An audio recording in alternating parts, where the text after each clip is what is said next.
اب میں آپ کو ذرا اس جو انسانوں میں سے انسان دشمنی کا جن کا سب سے بڑا رول ہے، میں ان کی 2000 سالہ تاریخ کا آپ کے سامنے نقشہ رکھنا چاہتا ہوں۔ ان 1400 سال کا تو میں نے صرف 4 آپ کو پوائنٹس بتائے۔ موسیٰ سے عیسیٰ تک 1400 برس علیہ الصلوۃ والسلام، 2 مرتبہ عروج، 2 مرتبہ زوال، اشیریوں کے ہاتھوں پٹوائی، بابلیوں کے ہاتھوں پٹانا، گریکس کے ہاتھوں مرمت، رومنز کے ہاتھوں مرمت۔ یہ جو 2000 سال ہیں، کیونکہ اب تو ظاہر بات ہے 21ویں صدی شروع ہو گئی، 20 صدیاں حضرت مسیح کو پوری ہو گئی۔ پہلی بات نوٹ کیجئے، حضرت مسیح کی پیدائش ہے سن 1 قبل مسیح۔ یہ نقطہ آپ نے کبھی سنا ہے یا نہیں؟ جب ملینیم کا سلسلہ شروع ہوا تھا پچھلے سال، تو میں نے بیان کر دیا تھا کہ ایک عجیب حساب کے اندر انہوں نے غلطی کی ہوئی ہے۔ حضرت مسیح کی پیدائش ہوئی 25 دسمبر کو، سن انہوں نے شروع کر دیا، جو اس کے بعد جنوری آئی تو پہلا سال شروع ہو گیا۔ اگر جنوری سے پہلا سال شروع ہوا تو یہ 6 دن جو ہے تو اس کے پچھلے سال میں تھے، لہذا کہا جائے گا کہ Jesus Christ was born 1 year before Christ, BC۔ تو 1 قبل مسیح میں حضرت مسیح کی پیدائش ہوئی۔ یہ آخری اسرائیلی نبی اور رسول۔ یہودی علماء کی مخالفت، دشمنی، سولی پر چڑھوا دینا میں بیان کر چکا ہوں۔ سن 33 عیسوی میں، جبکہ حضرت مسیح کی عمر 33 برس تھی، اللہ تعالیٰ نے انہیں زندہ آسمان پر اٹھا لیا، لیکن یہودیوں نے اپنے خیال کے مطابق انہیں سولی پر چڑھوا دیا، ان کی موت واقع ہو گئی۔ اگرچہ اس کے بعد یہ اختلاف ہے ان میں، یہودی کہتے ہیں وہ سولی پر چڑھ گیا، ختم ہوا، مر گیا۔ عیسائی کہتے ہیں نہیں، انتقال ہوا ہے مسیح کا صلیب پر، لیکن پھر وہ دوبارہ زندہ ہو گئے ہیں۔ ان کی لاش ایک غار میں رکھ دی گئی تھی، وہاں ریزریکشن ہو گیا، ان کا باعث بعد الموت وہی ہو گیا، اور پھر انہیں اللہ نے زندہ آسمان پر اٹھا دیا۔ تو ہمارے اور عیسائیوں کے درمیان نوٹ کر لیجئے، یہ چیز مشترک ہے کہ حضرت مسیح آسمان پر زندہ اٹھائے گئے۔ فرق کیا ہے؟ وہ سمجھتے ہیں کہ سولی دیے گئے، سولی پر مرے، پھر زندہ ہوئے، پھر گئے۔ ہم سمجھتے ہیں کہ نہیں، وما صلبوہ وما قتلوہ، انہوں نے نہ صلیب دے سکے انہیں اور نہ انہیں قتل کر سکے، بل رفعہ اللہ الیہ، اللہ نے اٹھا لیا۔ پھر ہمارا اور یہ اس کا عیسائیوں کا ایک اور اتفاق ہے، سیکنڈ کمنگ آف جیسس، حضرت مسیح دوبارہ آئیں گے۔ یہ عیسائیوں کا بھی عقیدہ ہے اور ہمارا بھی۔ بہرحال تو جیسا کہ میں نے عرض کیا کہ اس وقت یہ عذاب استیصال، عذاب اکبر کے مستحق ہو چکے تھے، لیکن اللہ نے ان کی مدت دراز کی ہے، لیکن ان پر دنیاوی عذاب کا ایک کوڑا جو ہے اللہ تعالی کی طرف سے اسی وقت برسا۔ دنیاوی عذاب دنیا میں رہتے ہوئے ختم نہیں کیا۔ 37 برس بعد، حضرت مسیح کے رفع سماوی کے 37 برس بعد، سن 70 میں یہودیوں نے بغاوت کی رومیوں کے خلاف۔ رومی ٹائٹس جنرل تھا ایک، اس نے پھر جو حملہ کیا ہے، 1,33,000 یہودی ایک دن میں قتل کیا یروشلم میں، اور ہیکل سلیمانی گرا دیا۔ وہ ہیکل پہلے بھی گرا تھا، پہلے 1400 سال کے دوران میں بھی نبوکڈنیزر نے گرایا تھا، لیکن پھر اس کے 150 سال بعد انہوں نے دوبارہ بنا لیا تھا، اس لیے وہ اسے سیکنڈ ٹیمپل کہتے ہیں۔ پہلا ٹیمپل جو حضرت سلیمان نے بنایا تھا، نبوکڈنیزر نے گرا دیا 587 قبل مسیح میں، پھر دوبارہ انہوں نے 150 سال کے بعد بنا لیا۔ وہ اس تاریخ کا حصہ ہے، میں نے جس کے بارے میں آپ کو تفصیل نہیں بتائی۔ اس میں یہ ہوا سن 70 میں وہ گرا دیا گیا، وہ آج تک گرا پڑا ہوا ہے۔ نمبر 2، یہ کہہ دیا گیا کہ یہودیوں اس ارض فلسطین سے نکل جاؤ، تم یہاں نہیں رہ سکتے اب۔ لہذا جس کا جہاں سینگ سمایا چلا گیا، یورپ میں چلے گئے، ایشیا میں آ گئے، عرب میں آ گئے، یہ 3 قبیلے جو رات بھی میں نے عرض کیا تھا، بنو قینقاع، بنو نذیر اور بنو قریظہ، یہ وہاں سے آ کے مدینے میں آباد ہو گئے۔ جس کا جہاں سینگ سمایا، افریقہ میں، ہندوستان میں، جہاں چلے گئے، ڈایاسپورا اسے کہتے ہیں، وہ آپ نوٹ کر لیجیے اس لفظ کو، ڈایاسپورا، ہمارا دور انتشار، جبکہ ہمیں ہماری اصل سرزمین تو فلسطین ہے، حضرت ابراہیم کا مسکن، حضرت اسحاق حضرت یعقوب کا مسکن فلسطین، یہ ہے ہماری اصل جاگیر، یہ تو ہماری جدی پشتی جاگیر ہے، لیکن یہاں سے نکال دیے گئے سن 70 عیسوی میں، اور وہاں سے لے کے 1917 تک ان کا ڈایاسپورا جاری رہا۔ یہ دور انتشار ہے۔ اس دور انتشار کے اب چند حصے ہیں جس کو میں چاہتا ہوں کہ آپ علیحدہ علیحدہ سمجھ لیں۔ دور انتشار کا جو پہلا جو ہے تقریباً 300 برس، رومی حکمران تھے، وہ یہودیوں کے بھی دشمن تھے اور عیسائیوں کے بھی دشمن تھے، عیسائی اور یہودی ایک دوسرے کے بھی دشمن تھے، لیکن رومی سمجھتے تھے کہ یہ ایک ہی تھیلی کے چٹے بٹے ہیں۔ رومیوں کے نزدیک عیسائی بھی یہودیوں ہی کا ایک فرقہ تھے، کوئی علیحدہ مذہب تو تھا ہی نہیں، لہذا رومی جو ہیں رومنز وہ ان دونوں کو ستاتے تھے، مارتے تھے، اور یہ آپس میں لڑتے تھے، یہودی عیسائیوں کو مارتے تھے، عیسائی یہودیوں کو مارتے تھے۔ یہ ہے 300 برس تک کی تاریخ۔ سن 300 عیسوی میں کیا ہوا؟ ایک معجزہ ہو گیا۔ بہت عظیم ایمپرر کانسٹینٹائن، قسطنطین اعظم، رومن ایمپررز میں سے بہت بڑا ایمپرر، وہ عیسائی ہو گئے۔ اب تو معاملہ بالکل تلپٹ ہو گیا، پوری سلطنت عیسائی ہو گئی۔ اب عیسائیوں کے عیش ہو گئے اور یہودیوں پہ مار پڑنی شروع ہوئی۔ اب عیسائیوں کا آپ خود سوچئے کہ جنہیں وہ خدا بنا بیٹھے ہیں، خدا کا بیٹا قرار دے رہے ہیں، ان کے قاتل کون؟ یہودی بدماش۔ لہذا ان کی وہ پٹائی شروع ہوئی ہے یورپ میں، پوری رومن امپائر میں انہیں ذلیل کیا گیا، شہروں میں آمد بند، علیحدہ رہو، گھیٹوز کے اندر رہو۔ یہودی کا نام جو ہے وہ گالی بن گیا، جیسے آج بھی یہودی گالی کہتے ہیں، جیسے خنزیر کا لفظ، آخر وہ بھی اللہ کی مخلوق ہے، لیکن آپ کو معلوم ہے کوئی شخص زبان پر نام نہیں لانا چاہتا خنزیر کا، سور کا، ہے تو مخلوق، وہ بھی ایک حیوان ہے۔ ایسے ہی یہ ہے یہودی گالی، جیوٹ گالی۔ لہذا ایک طرف تو ان دونوں کے درمیان دشمنی، جس کو قرآن کہتا ہے وَأَغْرَيْنَا بَيْنَهُمُ الْعَدَاوَةَ وَالْبَغْضَاءَ، ہم نے ان کے مابین دشمنی جو ہے پیدا کر دی ہے۔ اور جب یہ پوری سلطنت عیسائی ہو گئی تو قافیہ تنگ ہو گیا یہودیوں کا۔ اب آئیے 571 عیسوی، یعنی جبکہ ڈایاسپورا کو کتنا عرصہ ہو چکا تھا؟ 500 برس۔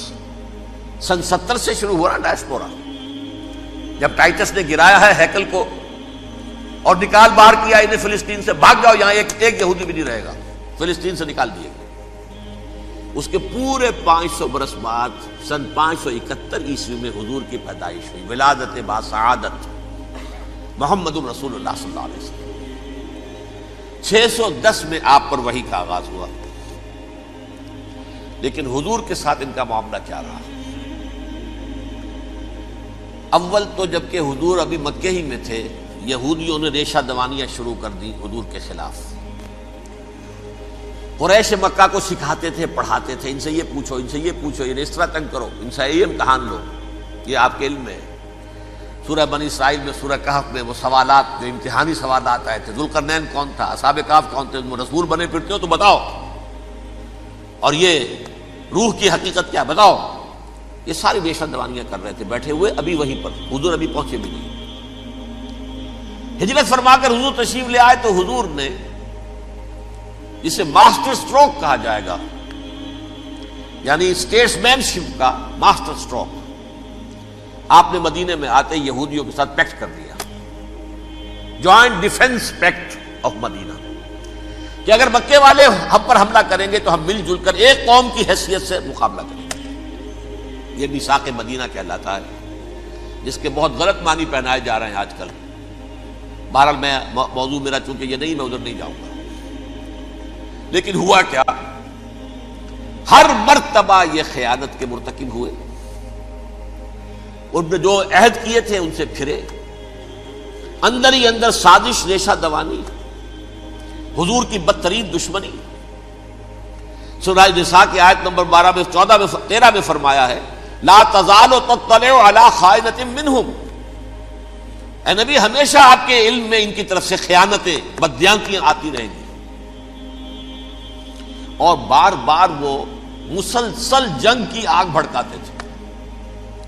قریش کو دعوت دیتے، آؤ آؤ آؤ ہم اندر سے بغاوت کر دیں گے، تم آؤ تو صحیح، ختم کریں محمد کو اور اہل ایمان کو صلی اللہ علیہ وسلم رضی اللہ تعالی عنہم اجمعین.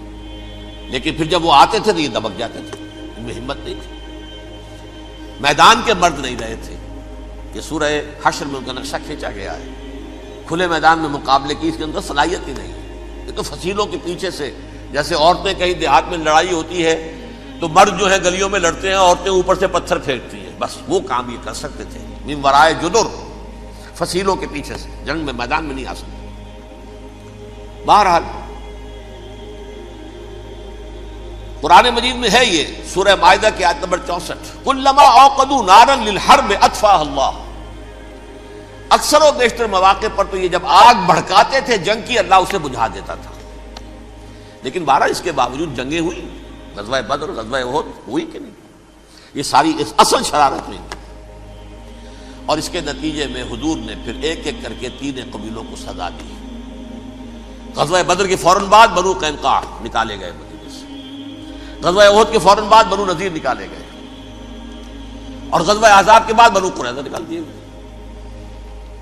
یہ تو میں نے آپ کے سامنے رکھ دیا صرف حضور کے زمانے میں ان کا کیا رویہ رہا. دشمن، رات بھی ہم نے وہ آیت پڑھی تھی، لَتَجِدَنَّ أَشَدَّ النَّاسِ عَدَاوَةً لِلَّذِينَ آمَنُوا الْيَهُودُ وَالَّذِينَ أَشْرَكُوا. اہل ایمان کی دشمنی میں شدید ترین تم پاؤ گے یہودیوں کو اور مشرکین بھی بعد میں ہے، پہلے یہودی. حضور کے بعد کیا ہوا اب یہ نوٹ کیجئے، یہ ان کی تاریخ کا دوسرا دور. حضرت عمر رضی اللہ تعالی عنہ کا عہد خلافت ہے. بیت المقدس کا محاصرہ کیا گیا، فصیل بڑی اونچی،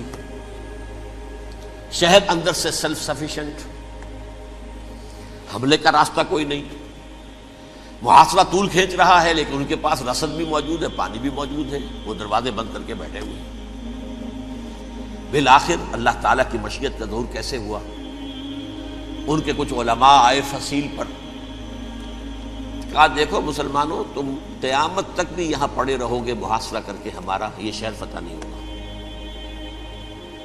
ہاں ایک درویش بادشاہ کے ہاتھوں یہ شہر فتح ہونا ہے، لیکن تمہارے اندر ہمیں وہ نظر نہیں آ رہا.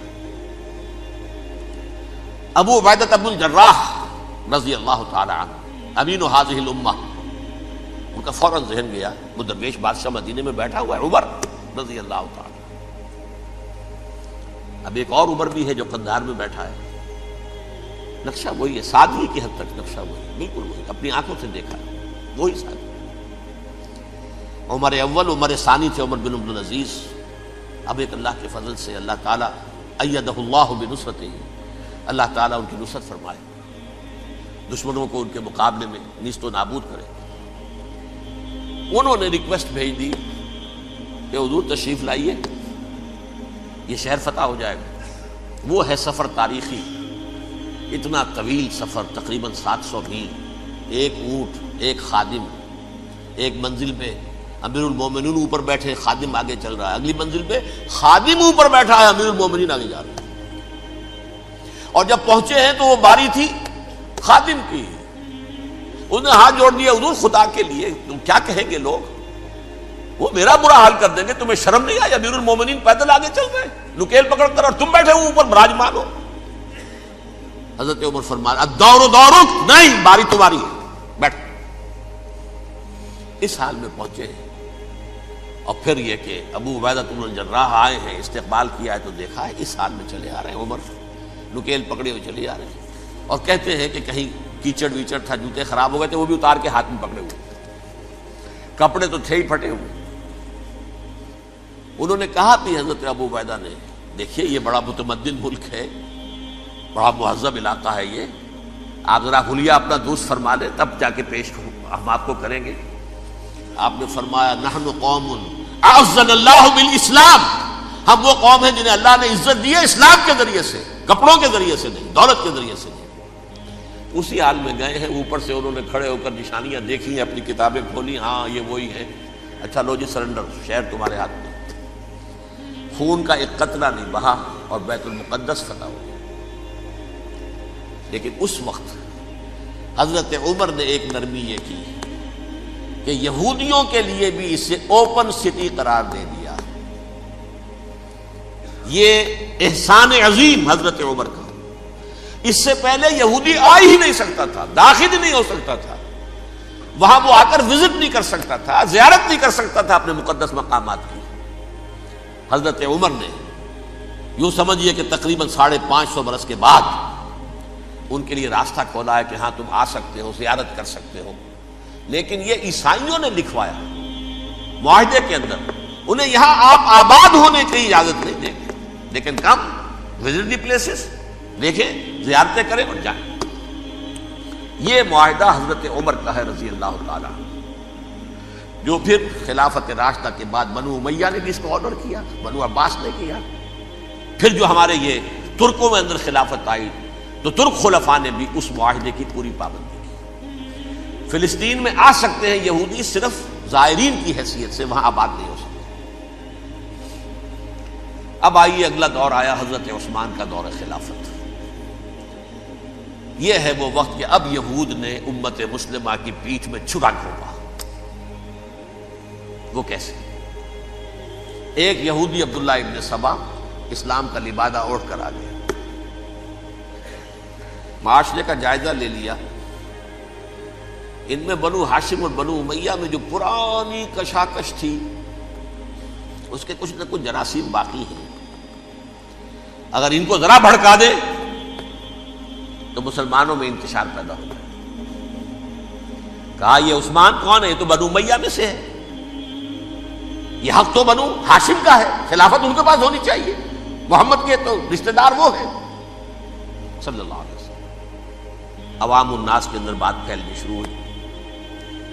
پھر ایک بڑی سازش کے انداز میں حضرت عثمان کے خلاف پروپیگنڈا، حضرت عثمان کے جو عاملین تھے، گورنر تھے، ان کے خلاف پروپیگنڈا، اور ایسی ہوشیاری کرتے تھے کہ کوفے میں کوفے کے حاکم کے خلاف کچھ نہیں کہنا، اجی مصر میں یہ ہو رہا ہے، اجی شام میں یہ ہو رہا ہے، اجی یہ جو عثمان ہے وہ یہ کر رہا ہے، یہ ظلم ہو رہا ہے، یہ لوٹ مار ہو رہی ہے، یہ خیانتیں ہو رہی ہیں۔ اب نہ تو اس زمانے میں مینز آف کمیونیکیشن، کیسے تصدیق کریں؟ افواہیں تو آپ آج کراچی کے اندر شروع ہو جائے تو پتہ نہیں چل سکتا کسی کو کہ کیا اس میں صداقت ہے، کیا جھوٹ ہے۔ اور بری بات جو ہے فطرت انسانی کی کمزوری ہے، وہ فوراً قبول کرتا ہے، کسی کے بارے میں اچھی بات ماننے کو تیار نہیں ہوتا، لیکن بری بات تو فوراً تیار۔ بہرحال یہ فتنہ انہوں نے اٹھایا، حضرت علی کی الوہیت کا فتنہ اٹھایا، حضرت عثمان کے خلاف الفتنۃ الکبریٰ برپا کیا، حضرت عثمان شہید ہوئے۔ اس کے بعد 5 برس تک مسلمان ایک دوسرے کی گردنیں کاٹتے رہے، باہمی خانہ جنگی ہوئی۔ امت کو وہ زخم لگایا ہے جو آج تک جس سے خون رس رہا ہے۔ یہ شیعان عثمان اور شیعان علی تھے جو بعد میں پھر سنی اور شیعہ ہو، اور آج تک فتنہ کس نے جگایا؟ ایک عبداللہ ابن سبا یہودی اور اس کے کارندے، شیطان کا ایجنٹ، اور انسانوں میں سے بھی اس کے جو بھی حواریین تھے اور شیطانوں کے اندر سے بھی تھے، انہوں نے بھی اس آگ کو بھڑکایا۔ یہ آپ سوچ لیجئے کہ یہ کس نے وہ زخم لگایا؟ یہودی۔ اگلا دور آیا، خلافت راشدہ ختم ہوئی، بنو امیہ کا بھی دور کافی گزر گیا۔ طارق ابن زیاد 712 عیسوی میں حملہ کرتے ہیں اسپین پر۔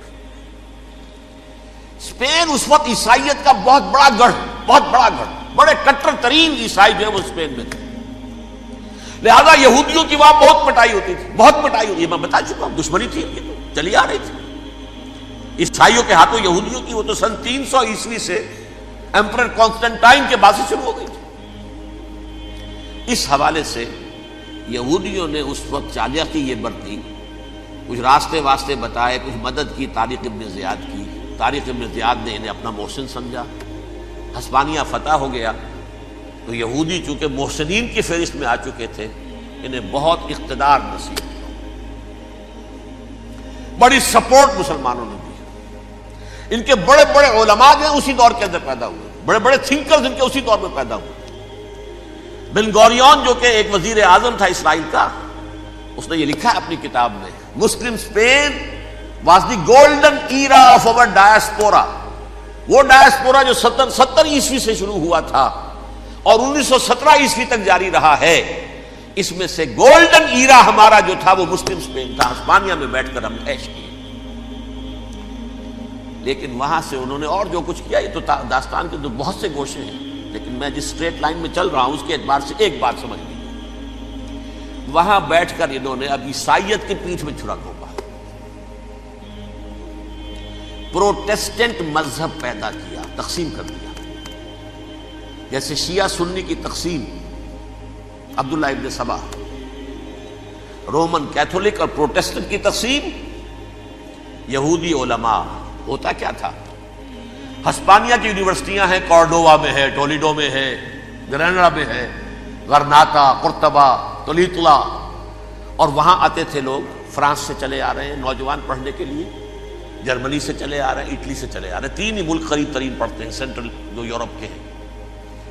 یہاں پر جو ہے وہ اسلام جو نور پھیلا رہا تھا اس سے بھی مستفیض ہوئے. جہالت کے جو ہے پردے ان کے وہ چھٹے. اس کے ساتھ ہی وہ یہودی وہاں ان کے اندر جو جراثیم داخل کر رہے تھے وہ اس عیسائیت کے خلاف بغاوت تھی جو اس وقت دنیا میں عیسائیت اس وقت تھی. پوپ کا راج تھا دنیا میں اس وقت. یورپ میں جو عیسائیت تھی اس میں ایک طرف بادشاہ تھے، لیکن بادشاہوں کی حیثیت وہاں پر یوں سمجھ لیجئے کٹ پتلیوں کی تھی. اصل قوت پوپ کے ہاتھ میں تھی. اور پوپ کو انہوں نے جیسے قرآن نے کہا اتخذوا احبارهم ورهبانهم اربابا من دون اللہ، کیونکہ سینٹ پال نے شریعت موسوی ساقط کر دی تھی تو اب شریعت تھی ہی نہیں. پوپ کو اختیار تھا جس چیز کو چاہے حلال قرار دے دے، جس چیز کو چاہے حرام قرار دے دے. اتخذوا احبارهم ورهبانهم اربابا من دون اللہ. انہوں نے کہا صاحب یہ پوپ کس بلا کا نام ہے، یہ بھی انسان ہے. بات تو ٹھیک تھی نا، اصل حیثیت تو کتاب کی ہونی چاہیے، ڈیوائن بک، دی ریویلڈ اسکرپچر. لہذا اور یہ کتاب ہر شخص پڑھ سکتا ہے. کوئی پوپ کے باپ کو جو ہے کوئی اس کے لیے پروپرائٹری رائٹس تو نہیں ہے کہ صرف پوپ پڑھ سکتا ہے یا پادری پڑھ سکتے ہیں. ہم بھی پڑھ سکتے ہیں، ہم بھی سمجھ سکتے ہیں. یہ باتیں تھی کہ جن کو بڑھا چڑھا کر بیان کر کے اور پوپ کا اقتدار ختم کرا دیا اور توجہ مرکوز کر دی بائبل کی طرف. اب بائبل میں بڑا حصہ تو اولڈ ٹیسٹامنٹ کا ہے. نتیجہ کیا ہوا؟ یہود کی عظمت پروٹیسٹنٹس کے نزدیک مسلم ہو گئی. اصل قوم تو یہ ہے. وہ دشمنی بدلی کہ نہیں بدلی؟ موسیٰ کے امتی یہ ہے، تورات موسیٰ کو دی گئی، ابراہیم کی نسل یہ ہے.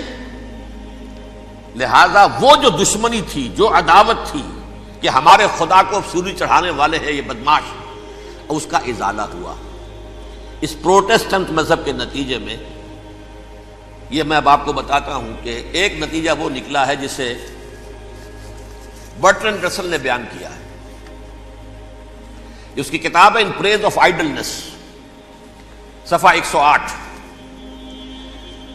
وہ لکھتا ہے the Christians retaining the Judaic belief in special revelation added to it the Roman desire for worldwide domination and the Greek taste for metaphysical subtleties. The combination produced the most fiercely persecuting religion that the world has yet known. یہ 3 چیزیں آ کر عیسائیت میں مل گئی. ایک تو جب یہ اولڈ ٹیسٹمنٹ جو ہے وہ ان کے ہاتھ میں آ گئی، اور اس کے میں کچھ آپ کو بتا دیتا ہوں کہ اولڈ ٹیسٹمنٹ کی تعلیمات، کیونکہ یہ اولڈ ٹیسٹمنٹ جو ہے یہ محرف تھی. اصل تورات تو گم ہو گئی تھی 587 قبل مسیح میں، جب پہلی مرتبہ ہیکل جو ہے تباہ ہوا ہے، اس وقت ختم ہو گئی تھی. اس کے کوئی 150 سال کے بعد انہوں نے یادداشتوں سے مرتب کر کے لکھی ہے. اب اس میں ان کے اپنے خیالات، اپنے امانی، اپنی توجیحات وہ شامل ہو گئی. لہذا میں آپ کو حوالے دیتا ہوں اس کتاب کے اندر مظالم کی جو تعلیم دی گئی ہے اہل کتاب نے اپنے مظالم قتل عام کے جواز کے لیے تورات میں تبدیلیاں کی اور پیغمبروں پر دہشت ناکی اور بدترین حرام کاری کے الزامات لگائے. سنیے، پہلا حوالہ ہے یہ گنتی باب 31 آیات 17-18. اس لیے ان بچوں میں جتنے لڑکے ہیں سب کو مار ڈالو، اور جتنی عورتیں مرد کا منہ دیکھ چکی ہیں ان کو بھی قتل کر ڈالو، لیکن ان لڑکیوں کو جو مرد سے واقف نہیں اور اچھوتی ہیں اپنے لیے زندہ رکھو. یہ کسی اللہ کی کتاب کا یہ جملہ ہو سکتا ہے؟ کسی ریویل بک کا؟ اور سنیے، یہ ہے استثناء ڈیٹرانومی باب 20 آیت 16-18. پر ان قوموں کے شہروں میں جن کو خداوند تیرا خدا میراث کے طور پر تجھ کو دیتا ہے، کسی ذی نفس کو جیتا نہ بچا رکھنا، جیسا خداوند تیرے خدا نے تجھ کو حکم دیا بالکل نیست کر دینا. مرد، عورتیں، بچے، بوڑھے سب ختم. یہ کتاب مقدس ہے. اور سنیے، سموئیل باب 27 آیت نمبر 9. اور داؤد نے اس سرزمین کو تباہ کر ڈالا اور عورت مرد کسی کو جیتا نہ چھوڑا. نمبر 4، ان سب آباد شہروں کو ماں، عورتوں اور بچوں کے بالکل نابود کر ڈالا. کتاب استثناء باب 3 آیت 6. یہ ہے جو کہہ رہا ہے برٹرنڈ رسل، کرسچینٹی میں آ کر اب یہ تین چیزیں شامل ہو گئی. ایک تو یہ باربیرین یہ تعلیم جو ہے، اور یہ مذہب کے نام پہ تعلیم، یہ کتاب مقدس کی تعلیم. نمبر 2، رومنز کے اندر جو ایک تمنا تھی ورلڈ ڈومینیشن کی، وہ عیسائیت کے اندر آ گئی. اس لیے کہ پوری رومن امپائر جو ہے عیسائی ہو گئی، اسے وراثت کے اندر ورلڈ ڈومینیشن کی جو ایک تمنا تھی وہ مل گئی. اور پھر یہ کہ انہوں نے جو توہمات تھے یونانیوں کے، ان کو بھی اپنے ہاں مختلف شکلوں کے اندر جمع کر لیا. ان تین چیزوں کا the combination produced the most fiercely persecuting religion that the world has yet known. اس کے نتیجے میں دنیا میں تاریخ انسانیت کے اندر جو بدترین خونخوار ترین مذہب ہو سکتا ہے وہ شکل عیسائیت نے اختیار کی. اور اس کا مظہر عتم کیا تھا؟ نوٹ کیجیے، صلیبی جنگیں. ایک بات ٹائم ٹیبل کے اعتبار سے نوٹ کر لیجئے گا. فرسٹ ملینیم ختم ہوا، سیکنڈ شروع ہوا.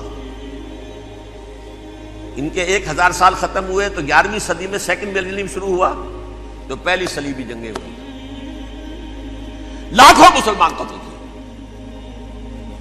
صرف یروشلم کے اندر اتنا خون بہایا ہے کہ خود ان کے ہسٹورینز لکھتے ہیں کہ جب ان صلیبیوں نے جب گھوڑوں کے ساتھ وہ چل رہے تھے گلیوں میں، تو ان کے گھوڑوں کے گھٹنوں تک خون کی ندی بہ رہی تھی. جہاں سے گزرے ختم کرتے چلے گئے، آبادیاں کی آبادیاں ختم کر. اگرچہ اس کروسیڈ میں گیہوں کے ساتھ گھن بھی پیسا، یہودی بھی بہت مارے گئے. یہ فرانس سے، جرمنی سے جب یہ کروسیڈرز آ رہے تھے، 3000 میل کا سفر طے کر کے آئے تھے. سوچئے تو صحیح. اربن ثانی پوپ جو تھا، آگ لگا دی تھی اس نے پورے یورپ کے اندر. شرم سے ڈوب مرو، تمہارے مقدس علاقے مسلمانوں کے ہاتھ میں. انفیڈلز، یہ کافر، یہ مرتد، یہ ملحد. مسیح جہاں پیدا ہوا، مسیح کو جہاں سولی دی گئی، وہ کہاں ہے؟ ان کے ہاتھ میں. وہ آگ لگائی ہے، 3000 میل کا فاصلہ طے کر کے یہ قوم آئی ہے. اور جو تباہی مچائی ہے تاریخ انسانی میں، ایسی بربریت کی کوئی مثال. اور یہ ان کے اپنے ہسٹورینز لکھتے ہیں. شرم کے مارے ایسے محسوس ہوتا ہے جیسے ان کی گردنیں جھکی جا رہی ہیں.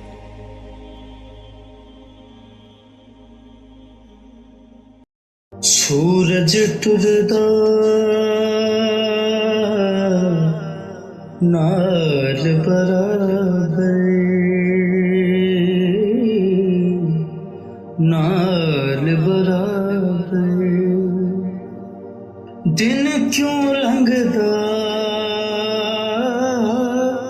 سال برابر، سورج ٹردا